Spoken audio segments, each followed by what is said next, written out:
Madam வணக்கம் madam. வணக்கம். நல்லா இருக்கீங்களா? நீங்க எப்படி இருக்கீங்க? நல்லா இருக்கேன் மேடம். எப்படி மேடம் போகுது அதிமுக பாஜக கூட்டணி உறவு?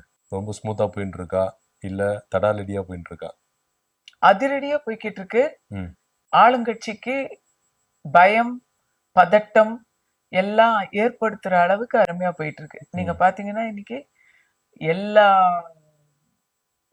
ஒரு ஏறக்குறைய எந்த ஒரு ஆளுங்கட்சி சார்பு ஊடகத்தை பார்த்தாலும் அவங்க எல்லா விதமான நெரேட்டிவ்ஸையும் செட் பண்ணி தோத்துக்கிட்டு இருக்கிறாங்க. ம் ஆனா ஐயோ டெல்லிக்கு போயிட்டாருன்னு. ம் ஒரு ஒரு கூட்டணி தலைவர் இன்னொரு கூட்டணி தலைவரை சந்திக்கிறதுக்கு டெல்லிக்கு போறது அது ஒரு தவறு. டெல்லிக்கு ஒருத்தர் போறது நான் கூட போனேன். ஒரு 4 மாசம் முன்னாடி நான் டெல்லி போனேன். மேடம் நீங்க ஒருத்தங்க ஊர் விட்டு ஊர் போனா உடனே அதுக்கு ஒரு நெரட்டிவ். போகாம இங்க இருந்தா உண்டு, ம் பேசினா உண்டு, பேசாம இருந்தா உண்டு. இப்படிதானே திமுக தரப்புல தேடிக்கிட்டு இருக்கிறாங்க காரணங்களை.